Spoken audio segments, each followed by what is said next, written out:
coming back to his hermitage, he divided himself into 9 personalities just to give pleasure to Devahuti, the daughter of Manu, who was eager for sex life. In that way, he enjoyed with her for many, many years, which passed just like a moment.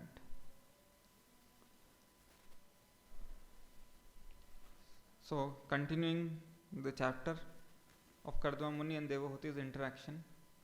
Now, here it is mentioned that to enjoy sex life with her, he expanded into 9. And a yogi can expand up to 9 forms, into 9 forms. And Saubhari Muni's example is also given along with Kardama Muni, that he expanded into 8 forms, to marry the 8 princesses of a king. So, in this way, Prabhupada explains that a living entity can expand up to 8 or 9 forms, not more than that. He cannot expand himself into more than 8 or 9 forms. The Supreme Personality of Godhead, however, can expand himself into millions of forms, Ananta Rupa, and it's quoted from Brahma Samhita. So, there is a difference between living entity and the Supreme Lord. In Bhagavad Gita, there are several places where Lord Krishna gives his comparison with living entity to establish his supremacy. Several places. In chapter 4 you see, chapter 7 you see, chapter 9 you see. Like there are multiple places he gives. 15 chapter he gives. So repeatedly this comparison between living entity and Supreme Personality of Godhead is explained. Why? Because Lord Krishna tells the reason also. What is the reason he tells? Avajananti mam mudha. Right? People who are foolish or less intelligent. Mudha means grossly foolish actually.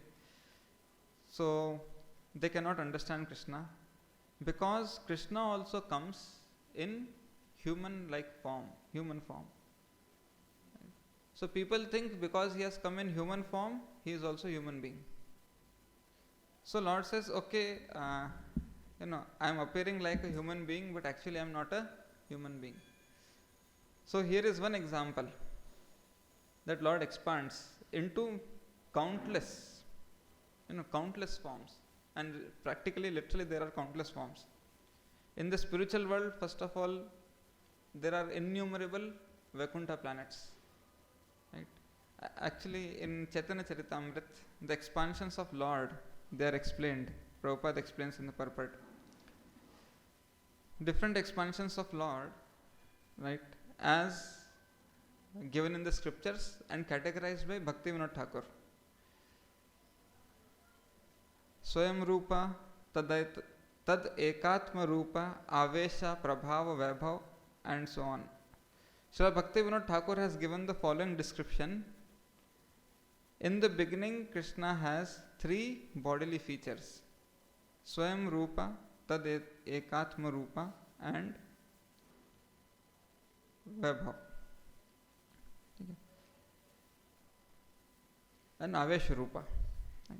So, first, there is original personality of Godhead, that is Krishna, the Supreme Personality of Godhead. Right? Govindam Adi Purusham Tamham Bhajami. Then here Prabhupada is quoting Advaitam Achyutam Anadi Ananta Rupam Adyam Purana Purusham Navyovanam Cha. So, Ananta Rupam. Another place also Brahma Samhita it is said, Ramadi Murtishu Kala Niyamena Tishtan. Ramadi Adi Murtishu. Rama, and there are many different expansions.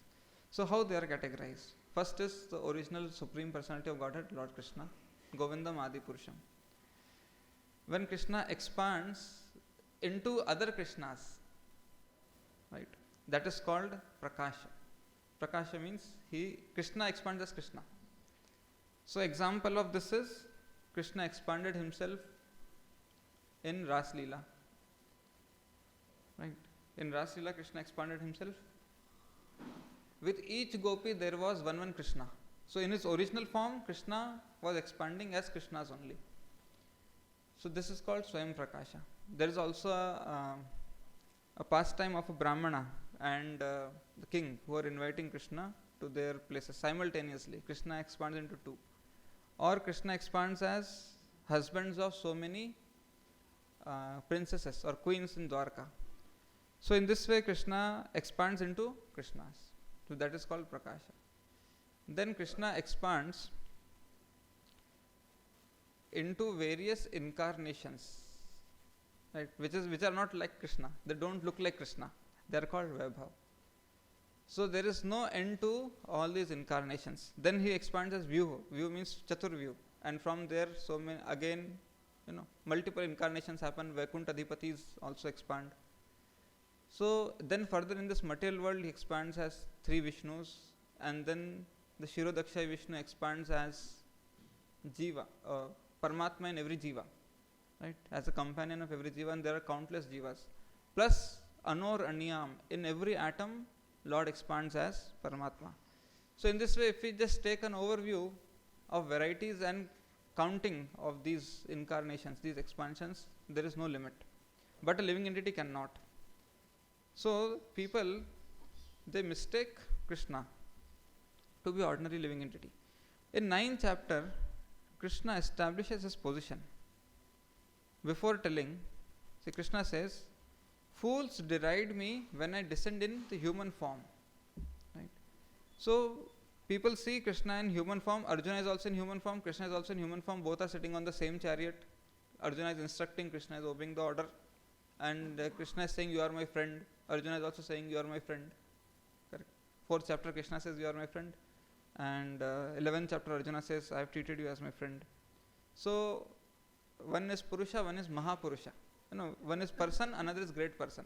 But Krishna says, no, there is difference between great person and supreme person. I am the supreme person. So from 4th shloka of 9th chapter, Krishna starts explaining. And Krishna uses one word. What is that word? Pashyame yogam aishwaram. Behold my mystic opulence. So it is called mystic opulence because even after reading, even after what Krishna has explained, it is very difficult to understand what Krishna is saying. That's why Krishna says, behold my mystic opulence. Now we'll read just 2-3 verses. By me, in my unmanifested form, the entire universe is pervaded. All beings are in me, but I am not in them. Okay, this is 9th chapter. In 6th chapter, already Krishna has said, I am in every living entity. Correct? In 6th chapter, Dhyan Yoga, there Krishna says, as Paramatma, I am in the heart of every living entity. Now here Krishna is saying, I am not in them. So often, people who are not coming in Parampara system, they write commentary on this and they say, Krishna is contradicting himself. He himself is not clear where he is and how he is. Right? It's there like that. And of course, Prabhupada doesn't take name in that particular lecture, but we understand. Mayavadis, they do like that. So, by me, in my unmanifested form, the entire universe is pervaded. All beings are in me, but I am not in them. So, when he is pervading entire universe and he is saying all beings are in me, I am not in them. And already he has said, I am in them. As Paramatma, I am sitting in everybody's heart. Already he has said in 6th chapter, in Dhyan Yoga chapter. So, how to understand this? This can only be understood by reading Prabhupada's explanation or purport. Here Krishna is talking about his expansion as 2 expansions, not as Paramatma, but as expanded through the material energies. Now you see, by me in my unmanifested form, which is this unmanifested form? These are the material energies. This entire universe is pervaded. So by earth, water, fire, air, ether, mind, intelligence, false ego, Krishna pervades the entire universe. All beings are in me. Now all beings are in this universe, in this energy, material energy. But I am not in them. So as Supreme Lord, I am not in them. I am still aloof. Everything is expanded from me.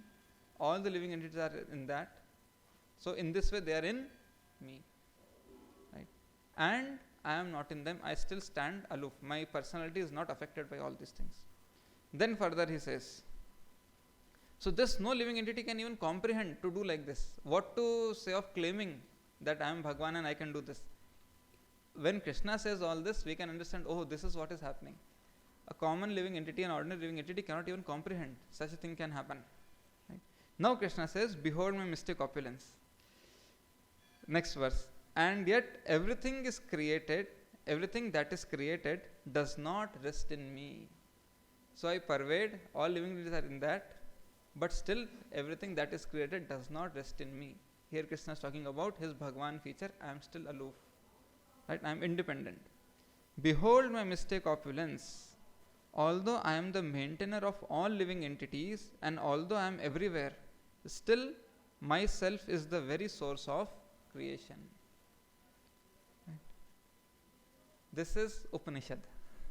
Upanishad language is like this only. Correct? Gita Upanishad, Gita is an Upanishad. 13th chapter, 9th chapter, these things, these mystic opulences are like this only. In 13th chapter also we find such things. So, here Krishna is described about two things. His own personality as Bhagavan, Supreme Personality, and his expansion as material energy. So he says everything is resting in that, I am independent. Although, now further Krishna says, it is in full control of me. By my wish only it happens. Maya dhakshena prakriti. He is talking about prakriti in this chapter. Maya dhakshena prakriti. By my instruction, first the whole prakriti expands from me. All living entities are in this prakriti.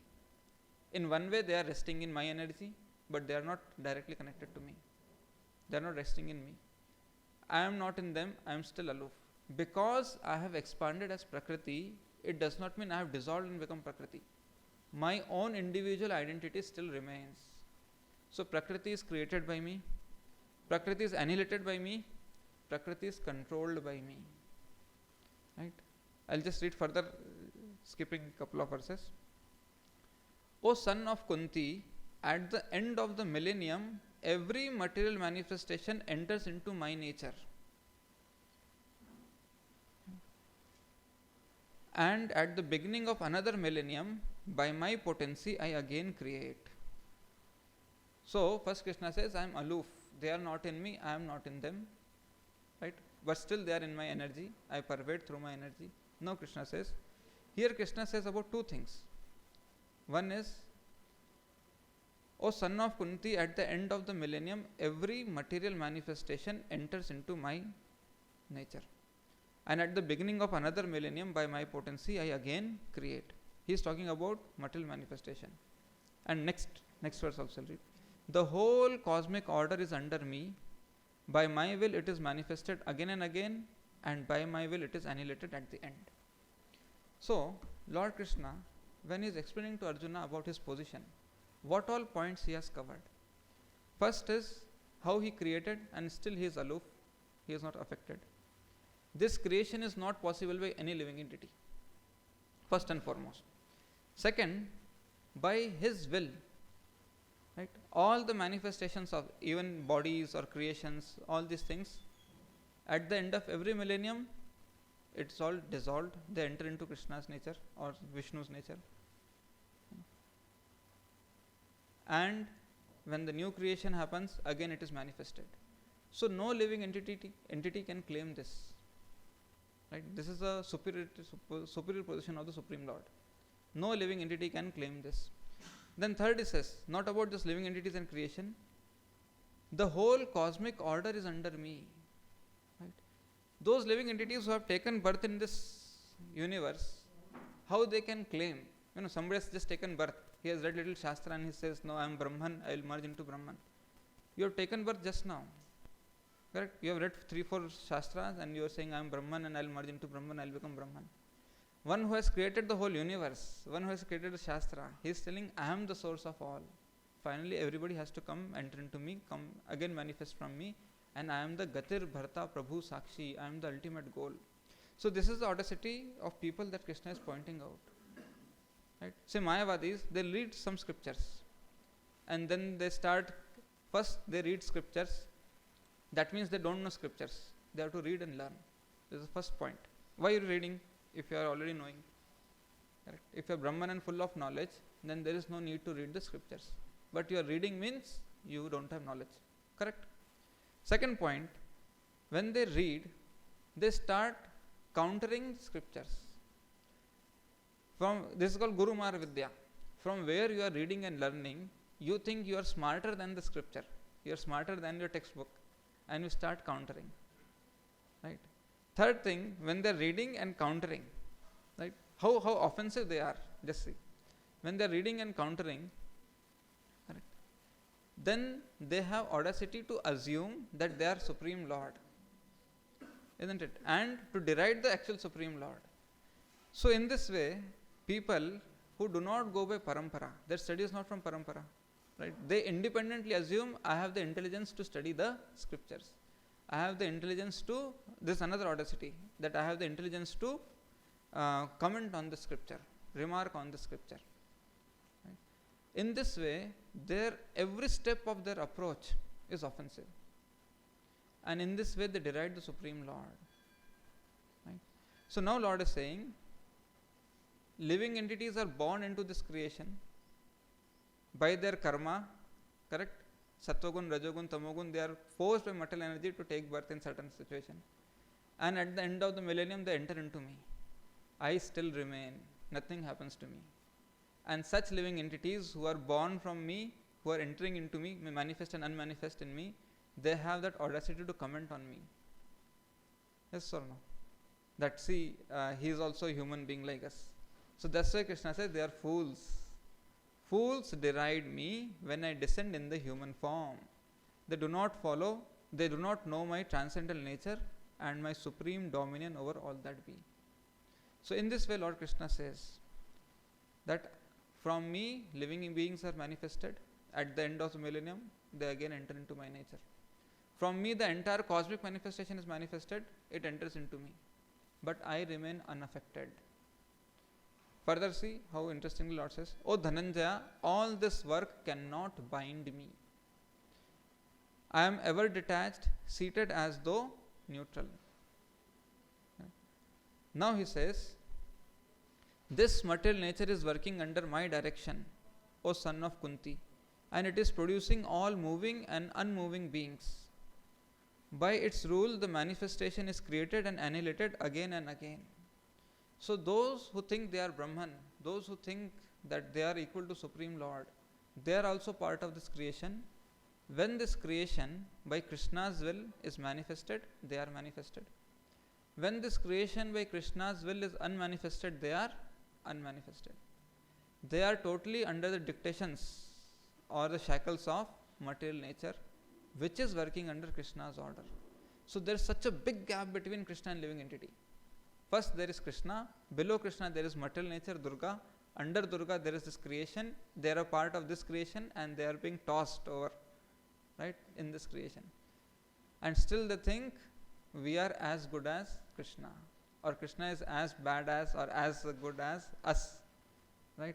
So that's why Krishna says, fools deride me. Now what happens to such fools who compare themselves to Krishna? That is also very interestingly told. Moghasha mogha karmano mogha jnana vichetasa. So mogha asha means their asha of what? Liberation is shattered. Mogha means destroyed, baffled. Those who are thus bewildered are attracted by demoniac and atheistic views. Rakshasim asurim chaiva. Right? So they are not innocent people. They are not innocent people, oh, they got misdirected. These people have conspired against Krishna. That's why Krishna says they are Rakshasim asurim chaiva. Right? Heavy words. Okay, then Lord says, those who are thus bewildered are attracted by demoniac and atheistic views.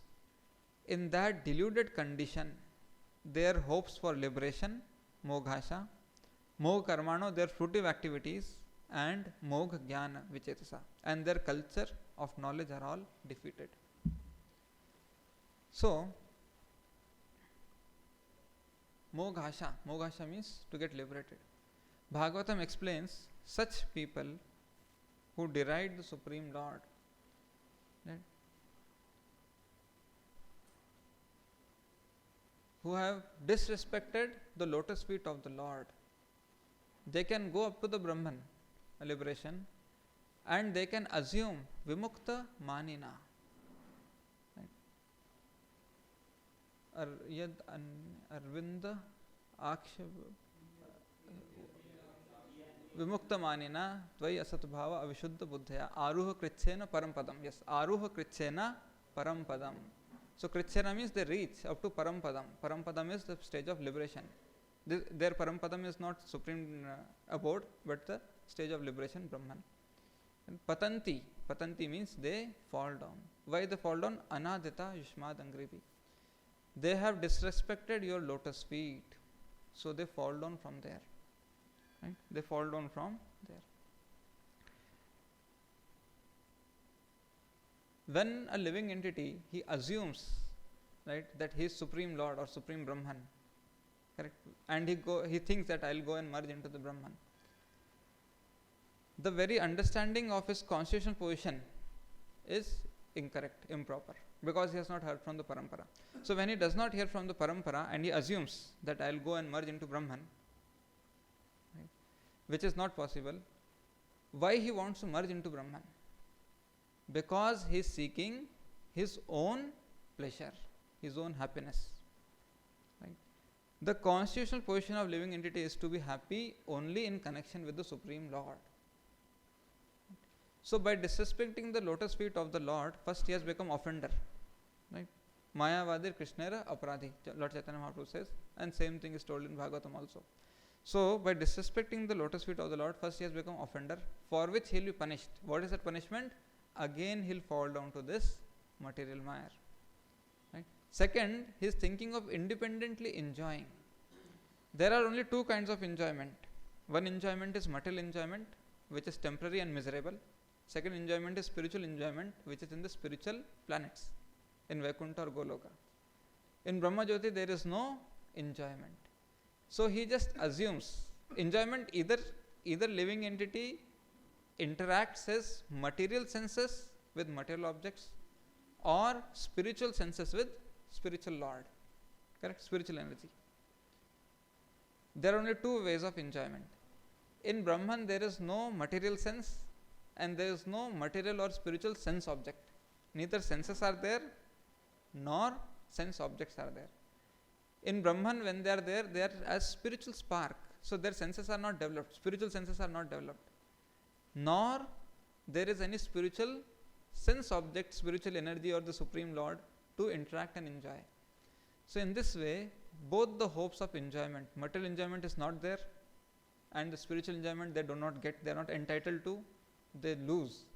So they assume we are liberated. Liberation means happiness, everlasting happiness, which is they deprived of, so they fall down. Right? So there are people who at least enjoy material happiness. Atma experiences some kind of material happiness. Right? They get, for time being, they get some pleasure, although it is followed by severe misery, severe punishments are there for sense enjoyment. Enjoyment leads to misery. 14th chapter. Sorry. But for them, those who are into Brahman, there is no scope for anything. They become frustrated by their own endeavor. Okay. By deriding the Lord, by my own, the stubborn nature, I have come to Brahman. But here also I am frustrated. Again they come back and they understand that living entity's nature is to enjoy. They do not have an idea of spiritual enjoyment. They enter into material enjoyment. So that is how Moghasha means the hope for liberation is defeated. Again they come back.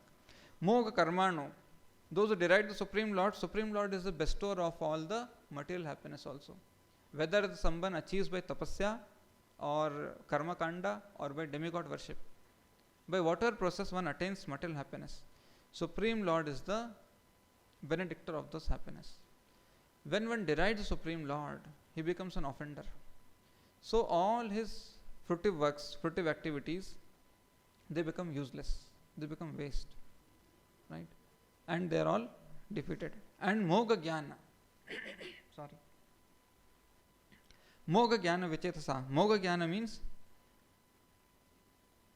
the endeavor to acquire knowledge. What is knowledge? How knowledge is defined in Bhagavad Gita? Difference between matter and spirit. Knowing the constitutional position of spirit and knowing the constitutional position of matter. What is the difference between matter and spirit? This is called Gyan. This is called knowledge. So when a living entity, actually in 13th chapter, knowledge is explained as understanding matter, kshetra and kshetragya. Kshetragya is also divided into two. The supreme kshetragya, Paramatma, and the normal kshetragya, Atma.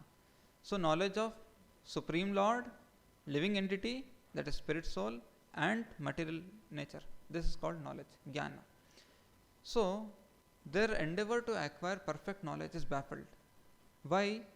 Because 13th chapter very interestingly says why such people cannot acquire this knowledge. This knowledge is reserved for devotees. Right? So anybody without following a parampara, right? Anybody who without following the parampara tries to acquire knowledge, his effort will be baffled. Thus the field of activities, that is the body, knowledge and the knowable, okay, this covers material nature, soul and super soul, all three, have been summarily described by me. Only my devotees can understand this thoroughly and thus attain to my nature. So the knowledge, what is defined as knowledge, matter, spirit and supreme spirit, are reserved for devotees who hear in authorized parampara. So anybody who doesn't hear in authorized parampara, he will keep assuming, he will not understand. 9th chapter, just 4 or 5 shlokas, he can never understand these. Never. It's not possible at all. Right? Lord is saying, behold my mystic opulence. Pashyama Yogam Aishwaram. If it is Yogam Aishwaram, it is mystic opulence, how it is possible that anybody can just pick up Bhagavad Gita and learn this or understand this? Right? It is just impossible for anybody to learn this from Bhagavad Gita. Just I pick up Bhagavad Gita, I have understood, then I'll start commenting on this. Very, what do you say? Primitive understanding, a very foolish understanding it is. So Lord has reserved these things, the knowledge of Supreme Lord, knowledge of the living entity, knowledge of the material nature in wholesome this thing, only for devotees. So here Lord says that only my devotees can understand this thoroughly and thus attain to my nature. So Mogha Jnana Vichetasaha.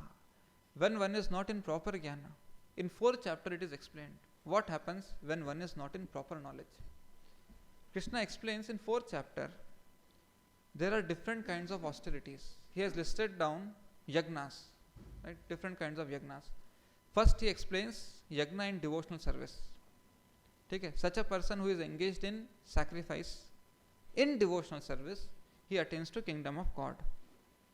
Correct? After that he explains various kinds of sacrifices.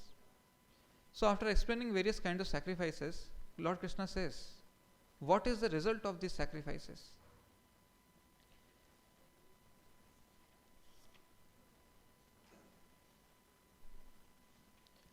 Here he says, all these performers, here's what all like sacrifices Krishna has explained. Sacrifices for demigods, okay. Sacrifices for Brahman, attaining Brahman, one has to sacrifice his identity.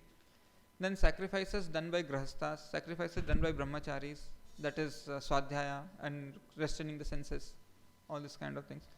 Then controlling the breath, pranayam, yogic activities, trying to sacrifice of wealth, sacrifice of bodily comforts, tapomaya yagya, jnanmaya yagya, dravamaya yagya, all these kind of sacrifices are mentioned.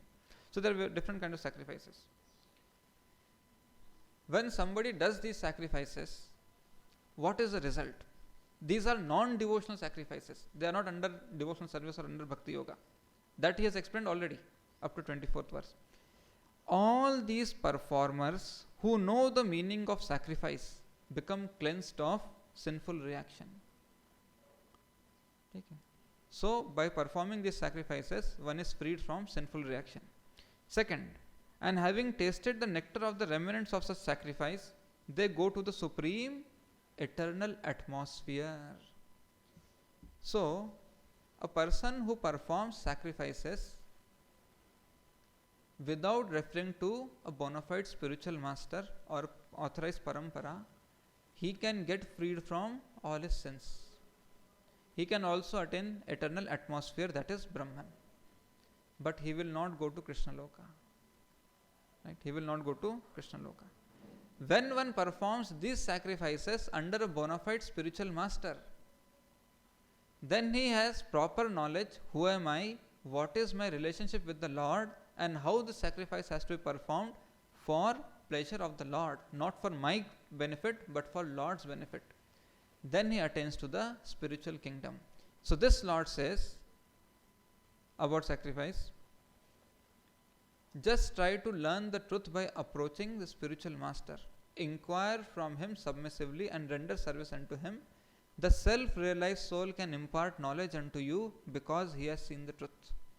So, a person cultivating knowledge can see part truth, matter and spirit. But a bona fide spiritual master can see complete truth, matter, spirit and supreme spirit. When from a bona fide spiritual master, by practicing devotional service, one learns about supreme spirit, his sacrifices become perfect. So that's why Lord says that fools deride me. They do not know who I am. What is their relationship with me, how they are trapped in this material world, material energy. Right? And still they think I am as good as them. I have born as a human being, so they consider me as a human being. In this way, their knowledge, their endeavor for knowledge, endeavor for liberation, endeavor for material enjoyment, all are baffled. Right? So this verse talks about difference. There is a difference between Supreme Lord and the living entities with respect to their expansions. In this way, Lord explains in many places. In 4th chapter, 7th chapter, 9th chapter, 15th chapter, Lord explains how He is different from all living entities and how one should be very careful in not mistaking the Supreme Lord. Just simple examples Lord Krishna gives to Arjuna and establishes supremacy. But those who are not devotees, they cannot even understand this, they cannot even comprehend this, and they mistake Krishna to be an ordinary living entity, and this will again fall into material creation. So we'll stop here. Grantha Srimad Bhagavatam ki jai, Srila Prabhupada ki jai.